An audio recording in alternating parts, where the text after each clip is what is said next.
ஒரு மிகப்பெரிய லெகசி, ஒரு மிகப்பெரிய பயணம். இந்த 25 வருட பயணத்தை கண்டிப்பாக ஒரு மிகப்பெரிய கைத்தட்டல் மூலியமாக தான் நம்மளோட நன்றி அவருக்கு செலுத்த முடியும் அப்படின்றது தெரியும். ஏன்னா அவ்வளோ தூரம் எங்களை இன்ஸ்பயர் பண்ணியிருக்கீங்க, அவ்வளோ தூரம் ரசிக்க வச்சிருக்கீங்க.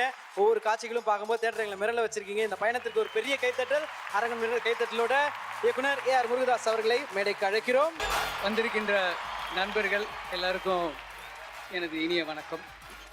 மதராசி படத்தை பற்றி இன்னைக்கு இந்த ஆடியோ ரிலீஸ், ட்ரைலர் ரிலீஸ் அன்னைக்கு பேசணும், என்ன பேசலான்னு யோசிக்கும்போது ஃப்ரெண்டு ஒருத்தர் சொல்கிறாரு, ஓவராக பேசாதீங்க, ஓஹோன்னு சொல்லாதீங்க, கம்மியாக பேசுங்க அப்படின்றாங்க. சரி ஓகே கம்மியாக பேசலான்ட்டு வந்தால் கொஞ்ச நேரத்தில் இன்னொரு ஃபோனு. அந்த ஃபோன் வந்து என்ன நினைக்கிறீங்களோ அதை அப்படியே பேசுங்க, இல்லைன்னா உங்களுக்கு படத்தில் நம்பிக்கை இல்லைன்னு நினச்சிருவாங்க, அதனால் என்ன நினைக்கிறீங்களோ அப்படியே பேசுங்க அப்படின்னாங்க.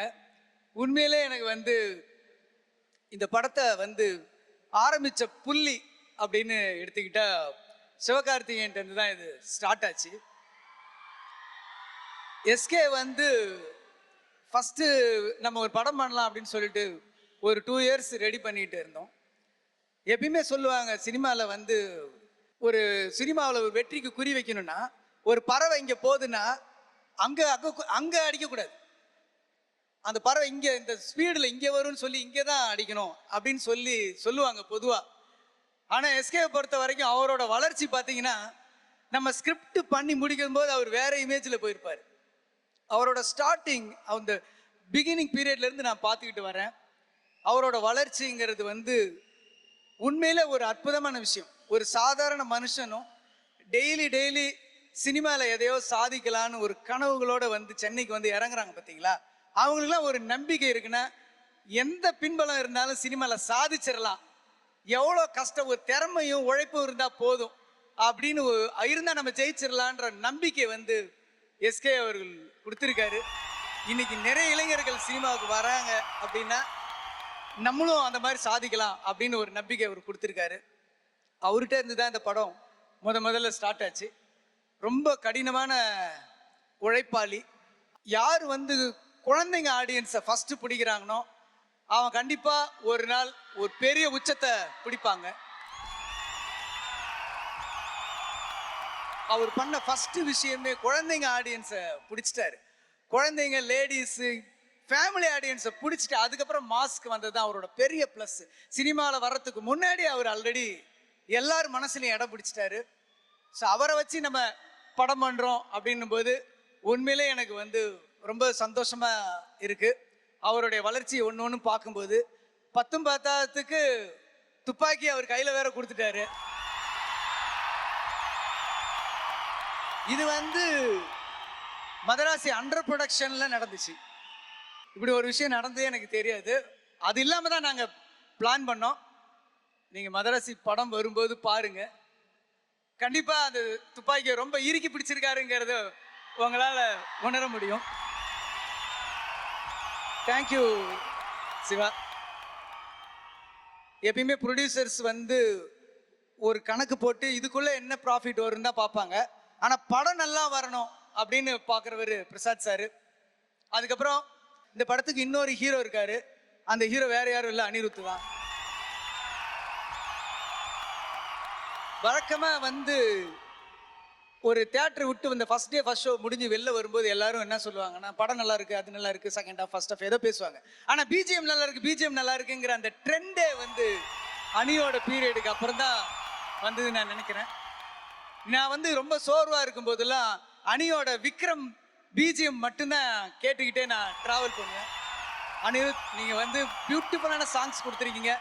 ஆல்ரெடி சாங்ஸ் ரொம்ப நல்லா போயிட்டு இருக்கு, பிஜிஎம்மும் பண்ணிட்டு இருக்கீங்க. ட்ரைலரில் பார்த்தீங்களா, அந்த பிகினிங்கில் நான் கொடுத்த ஒரு ட்ரைலரில் வந்து அந்த லான்னு பண்ணும்போது அதோட கலரையை மாற்றிட்டாரு. ஸோ அதுதான் நான் வந்து விஜய் சாரோட ஒர்க் பண்ணும்போது ஒரு டயலாக் பேப்பர் கொடுத்தோம்னா அந்த டயலாக் சினிமாவை ஷூட் பண்ணும்போது வேற ஒரு ஃபீல் கிடைக்கும். அனிருத்துக்கிட்ட நான் பார்க்குற ஒரு மேஜிக் வந்து நம்ம தான் ஷூட் பண்ணியிருப்போம், நம்ம தான் எடுத்திருப்போம். அதே மியூசிக்கை ஒரு பிஜிஎம் போட்டு எலிவேட் பண்ணும்போது அது வேற லெவலில் இருக்கும். செப்டம்பர் 5 வந்து அணியோட மேஜிக்கை நீங்கள் பாருங்கள். தேங்க்யூ அணி. நிறைய படங்கள் உங்கள் பிஜிஎம்னால ஓடி இருக்கு. இந்த படம் உங்க பிஜிஎம்மும் சேர்த்து ஒரு பெரிய மகுடமா இருக்கும்னு நான் நம்புறேன். நன்றி நன்றி. அப்புறம் ருக்மிணி, ஏற்கனவே இந்த ஸ்கிரிப்டை வந்து 2 பெரிய ஹீரோயின், அப்போ கமர்ஷியலில் பெரிய லெவலில் இருந்த 2 ஹீரோயின் கதை சொல்லி அவங்க டேட் அட்ஜஸ்ட் பண்ணிக்கிட்டு இருந்தாங்க. அந்த டைமில் நான் தற்செயலாக வந்து அவங்களோட படம், கன்னட படம் ஒன்று பார்த்தேன். பட்டு நான் அது 2ஐயும் அப்படியே ஹோல்டு பண்ணிவிட்டு இந்த பொண்ணை கூப்பிடுங்கடா அப்படின்னு சொல்லி வர வச்சேன். மாலதி கேரக்டருக்கு உங்களோட வேறு யாரும் ஜஸ்டிஃபை பண்ணியிருக்க முடியுமான்னு எனக்கு தெரியல. ரொம்ப அற்புதமாக பண்ணியிருக்காங்க. ரொம்ப நாளாக என் மனசில் இருந்த ஒரு கேரக்டர் மாலதி, அந்த மாலதிக்கு உயிர் கொடுத்துறீங்க. ரொம்ப தேங்க்யூ ருக்மிணி. வித்யுத் ஜமால் வந்து துப்பாக்கிக்கு அப்புறம் என் கூட பண்ணியிருக்காரு. துப்பாக்கியில் அதுக்கப்புறம் அவர் ஹீரோவாக போயிட்டாரு. இருந்தாலும் எனக்காக நான் வேண்டுகோளுக்கு எனக்காக வந்து ரொம்ப இவ்வளோ வருஷத்துக்கு அப்புறம் மறுபடியும் இந்த படத்தில் வில்லனாக பண்ணது வந்து எனக்கு ரொம்ப ரொம்ப நன்றி. அதுக்கப்புறம் விஜயமேனன் சார், உங்களோட வாய்ஸுக்கு நான் அடிமை சார். நான் வந்து ஐயப்பனும் கோஷியும் பார்த்தேன். ஐயப்பனும் கோஷியும் பார்த்துட்டு நீங்கள் தான் இந்த கேரக்டர் கரெக்டாக இருப்பீங்கன்னு சொல்லி நான் அவங்கள வர வச்சு ரொம்ப நாள் வந்து டப்பிங் இல்லாமல் வேற ஒரு வாய்ஸோடையே இருந்துச்சு. நான் ஆல்மோஸ்ட் உங்கள் குரலையும் மறந்துட்டு சரி ஓகே இப்போ இது பிஜு சாரோட டப்பிங் வரட்டும்னு சொல்லி உங்கள் வாய்ஸ் வந்த பிறகு அந்த கேரக்டர் இன்னும் அப்படி போயிடுச்சு சார். அது அந்த ஆங்கிலம் வந்து உங்களோட பேஸ் வாய்ஸ் இருக்குல்ல, அதுதான் சார் ஒரு ஒரு ஒரு அற்புதமான ஒரு விஷயம் இது. Thank you sir. நீங்கள் இந்த படத்துக்கு ஒரு அற்புதமான கேரக்டரில் உயிர் கொடுத்துருக்கீங்க. இன்னும் நிறைய ஆர்டிஸ்ட்டுங்க இருக்காங்க. விக்ராந்த் சார் நடிச்சிருக்காரு இந்த படத்தில். அப்புறம் வந்து சபீர் நடிச்சிருக்காரு. இன்னும் நிறைய ஆர்டிஸ்ட்டுங்க வந்திருக்காங்க. நிறைய பேரோட நேம் எனக்கு ஞாபகம் இல்லை. எல்லாருக்குமே நன்றி, தேங்க்யூ. டெக்னீஷியன்ஸ்ன்னு எடுக்கும்போது என்னோட டிஓபி சுதீப் வந்து பயங்கரமான ஆள். அவர் ஒன்று ஸ்கையில் இருப்பார், இல்லைன்னா டீப் சீல இருப்பார். அந்த மாதிரி ஒரு வித்தியாசமான கேரக்டரு. ஒரு ரொம்ப ஹைட்டில் இருந்து சிவகார்த்திகேயன் ஜம்ப் பண்ணுற மாதிரி ஒரு ஷாட்டு. அவர் ஒரு பெரிய ஹைட்டில் இருக்காருன்னா அவருக்கு மேலே கேமரா பிடிச்சிக்கிட்டு சுதீப் நிற்பார். அப்படியே மேலே இவர் ஜம்ப் பண்ண பின்னாடி அந்த மேக்கிங்கில் அந்த ஷாட் பார்த்துருப்பீங்க. எல்லாம் வந்து டப்புன்னு பண்ணும்போது நீங்கள் வந்து கேமராவில் பார்க்கும்போது லேண்ட் எங்கே இருக்குன்னு தெரியாது. அவங்க ஆர்டிஸ்ட் தான் ஃபாலோ பண்ணுவாங்க. லேண்ட் எங்கே இருக்குன்னு தெரியாது. கரெக்டாக வந்து சிவகார்த்திகேயன் சிவா லேண்ட் ஆகிட்ட பிறகு எல்லாரும் கிளாப் பண்ணுவாங்க. அங்கே வந்து அவர் கேமராவோட வந்தவர் டடக்குன்ட்டு ஒரு அன்பேலன்ஸில் வந்துடுவார். அப்படியே முக்குவார். எல்லாரும் கேமரா வாங்கிட்டு போயிடுவாங்க. கொஞ்ச நேரம் அப்படியே முக்கி வந்துட்டு இருப்பார். அடுத்த நாள் பார்த்தா காலில் ஒரு பேண்டேஜ் போட்டு ஒரு ஸ்டிக் வச்சுக்கிட்டு வருவார். முக்கியமாக அவரோட டெடிக்கேஷனை பற்றி சொல்லணும்னா ஒரு இன்சிடென்ட் நான் சொல்லணும். சிலோனில் நாங்கள் ஷூட்டிங் பண்ணிட்டு இருக்கோம். பக்கத்தில் திடீர்னு வந்து ஒரு பெரிய புயல் அடிச்சுது. அது அப்படியே சைலண்டாக இருந்தால் ஒரு செகண்டில் ஒரு பெரிய புயலில் நீங்கள் வீடியோஸ்லாம் பார்ப்பீங்க பார்த்தீங்களா, காரெல்லாம் இப்படி மூவ் ஆகும், மரம்லாம் இப்படி போகும் பார்த்தீங்களா, அப்படி ஒரு சடன்னு ஒரு செகண்டில் எல்லாமே போச்சு. கிரேன் இப்படி ஆடுது, லைட்ஸ் இப்படி ஆடுது, ஒரே பயமாயிடுச்சு. எல்லாரும் ஒரு 4 பேர் என்ன அப்படியே இழுத்துட்டு போயிட்டு ஒரு கண்டெய்னர் ஓரத்தில் இப்படி வச்சுட்டாங்க. மழை போய்கிட்டே இருக்கு. கொஞ்ச நேரத்தில் மழை அப்படியே நின்றுச்சு. ஒரு ஆம்புலன்ஸ் உள்ள வர லைட்ஸும் சவுண்டு மட்டும் கேட்டுச்சு. என்னடா இது ஆம்புலன்ஸ் என்னாச்சுன்னு சொல்லி உள்ள போறேன்.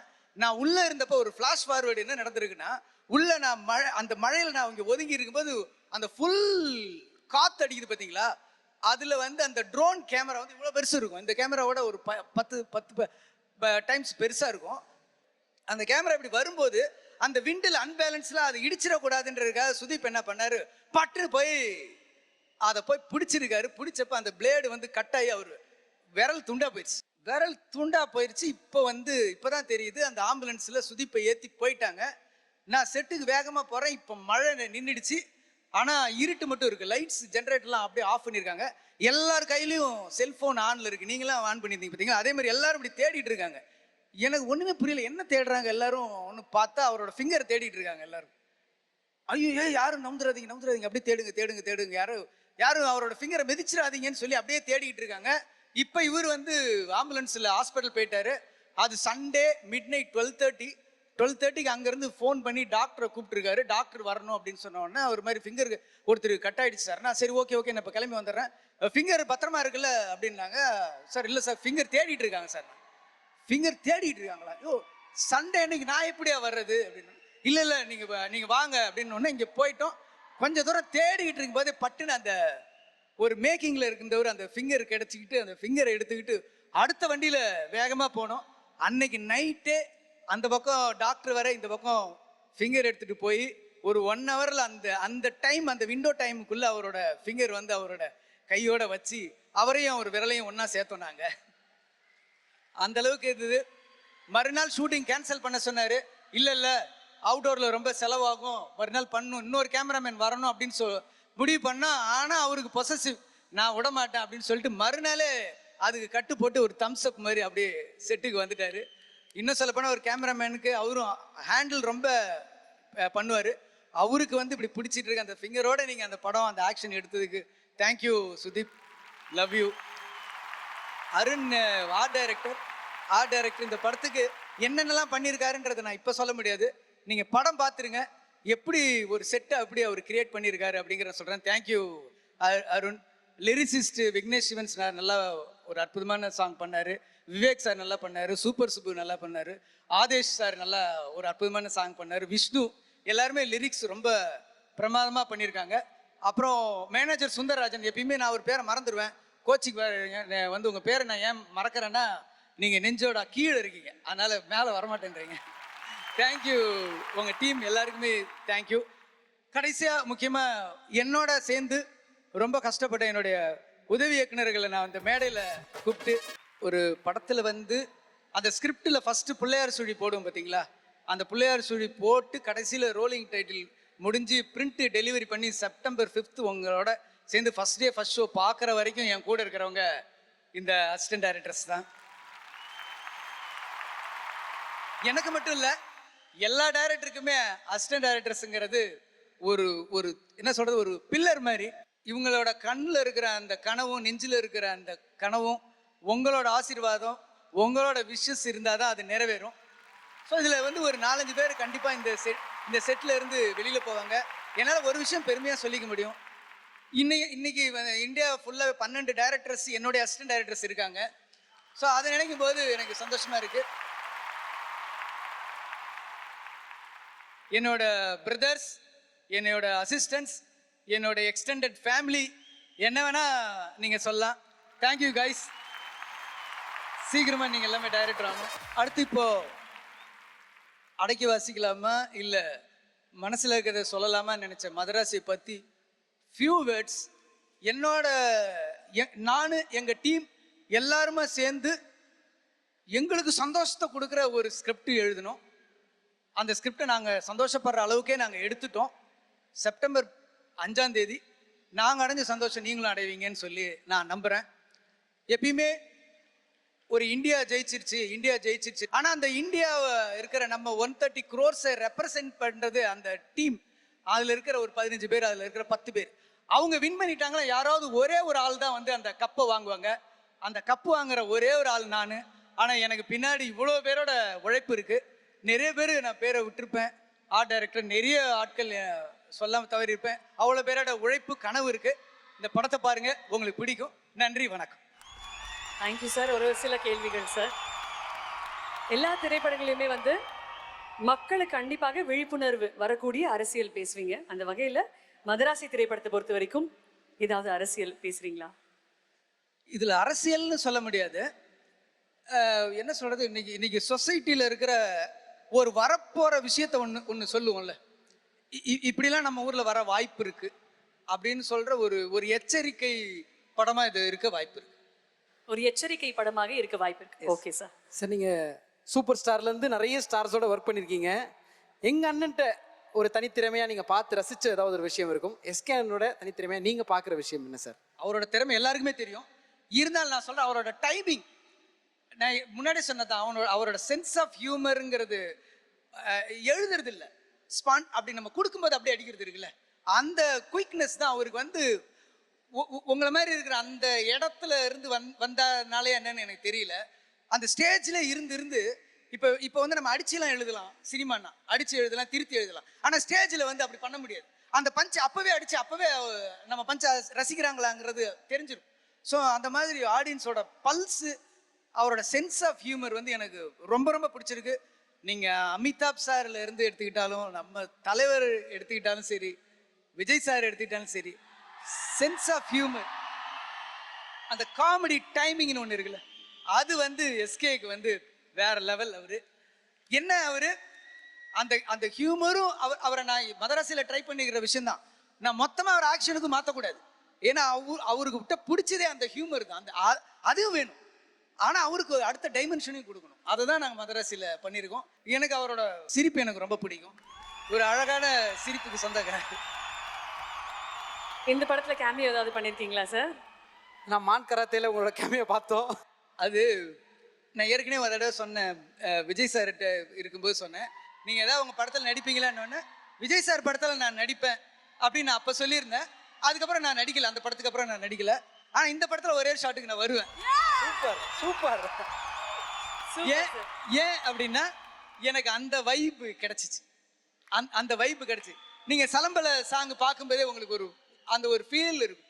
துப்பாக்கிங்கிறது அது ஒரு வெப்பன் கிடையாது, அது ஒரு மெட்டஃபர், அது ஒரு கனவு, அது ஒரு இடம். அதை தான் அவர் சொல்றாரு. அதை அவர் ஸ்ட்ராங்கா பிடிச்சு வந்திருக்காருன்றது என்னால் உணர முடியுது. சார் லாஸ்ட் ஒரே கொஸ்டின் சார். இப்போ சொன்னீங்கல்ல உங்களுடைய சொல்லுக்கு ஒரு மிகப்பெரிய சக்தி உண்டு. 10 வருஷத்துக்கு முன்னாடி ஒருத்தர்கிட்ட சொன்னீங்க, மேடையில் லட்சக்கணக்கான மக்கள் முன்னாடி நீங்கள் பேசுவீங்கன்னு, அது நடந்துகிட்டு இருக்கு. அந்த மாதிரி இன்னைக்கு நம்ம எஸ்கே சாருக்காக நீங்கள் ஒரு சொல் அப்படின்னு சொன்னீங்கன்னா, ஒரு சேலஞ்ச் ஏதாவது ஒன்று இருந்ததுன்னா என்னவாக இருக்கும் ஃபார் த ஃபியூச்சர்? இது இல்லை, அது வந்து அது இயல்பாக வர்ற ஒரு விஷயம். நம்ம கேட்டு சொல்லி வருமானு தெரியல. பட் அவர்கிட்ட நான் பிடிக்கிற விஷயம், ஒரு பயங்கர ஹியூமரான இருக்கிற ஆளை வந்து ஒரு ஆங்கிரி யங்மேனாக பார்க்க முடியுமாங்கிறது பெரிய சேலஞ்ச். ஏன்னா நீங்கள் அந்த சேலஞ்சை பண்ணது பார்த்தீங்கன்னா, அமிதாப் சார் பயங்கரமாக ஹியூமர் பண்ணுவார். ஆனால் பார்த்தா ஆங்கிரி யங்மேன்ற ஒரு கான்செப்டே அமிதாப் சார் தான் கொண்டு வந்தார். அதுக்கப்புறம் பார்த்தீங்கன்னா ரஜினி சாரும் பயங்கரமாக இந்த பாம்பை பார்த்து பயப்படுவார், இது பண்ணுவார். ஆனால் அவரே டெரர் பண்ண ஆரம்பிச்சாருன்னா அப்படியே இந்த எட்ஜுக்கு வந்து நிற்பார். விஜய் சாரை பற்றி சொல்லவே தேவையில்லை. அவரோட டைமிங் அதெல்லாம் இருக்கும். எஸ்கே வந்து நிறைய என்டர்டைன்மெண்ட்டு, ஃபேமிலி ஓரியன்ட் காமெடி அந்த டைமிங்கில் நிறைய பண்ணிட்டார். ஆக்ஷன் இப்போ அந்த கோர் பாயிண்ட்ல ஆக்ஷன் இருக்கும் பார்த்தீங்களா, அந்த ஆக்ஷன் சொல்கிறேன், சும்மா சண்டை போகிறது கிடையாது. அந்த கோர் பாயிண்ட்ல ஆக்ஷன் இருக்கும் பார்த்தீங்களா, அந்த மாதிரி வந்து அப்பா எஸ்கே தாண்டா ஒரு ஆங்கிரி யங்மேன் அப்படின்ற மாதிரி ஆடியன்ஸ் வாயிலேருந்து சொல்லணுன்றது தான் அவருக்கு நான் சொல்ல ஒரு சேலஞ்சர். சூப்பர். எனக்கு ரொம்ப ரொம்ப சந்தோஷமா இருக்கு சார். நீங்கள் அழகாக சொல்கிற வார்த்தைகள் அப்படி பார்த்து ரசிச்சுட்டு இருக்கோம். ஏன்னா நீங்கள் பேசிகிட்டு இருக்கீங்க 25 வருஷம் இப்படியே எங்கள் முன்னாடி ஒரு ஃப்ளாஷ்பேக் ஓடிக்கிட்டே இருக்கு. பின்னாடி தண்ணியை நாங்கள் எப்படி யூஸ் பண்ணுன்ற கற்றுக்கிட்ட விதமாக இருக்கட்டும், இல்லை ஹாஸ்பிட்டல் நாங்கள் பார்த்த விதமாக இருக்கட்டும், அப்படி ஒவ்வொரு படத்துலையும் அவ்வளோ விஷயம் இருக்குது. இதுவும் ஒரு மிகப்பெரிய வரலாறாக இருக்கும். அதையும் நாங்கள் கொண்டாட போகிறோம். Thank you so much. Thank you so much for all the beautiful. Thank you Archana, thank you Vijay, thank you sir. நல்லா பண்ணீங்க. எப்பயுமே உங்கள் ப்ரோக்ராம் பார்ப்பேன். Thank you thank you sir, thank you so much.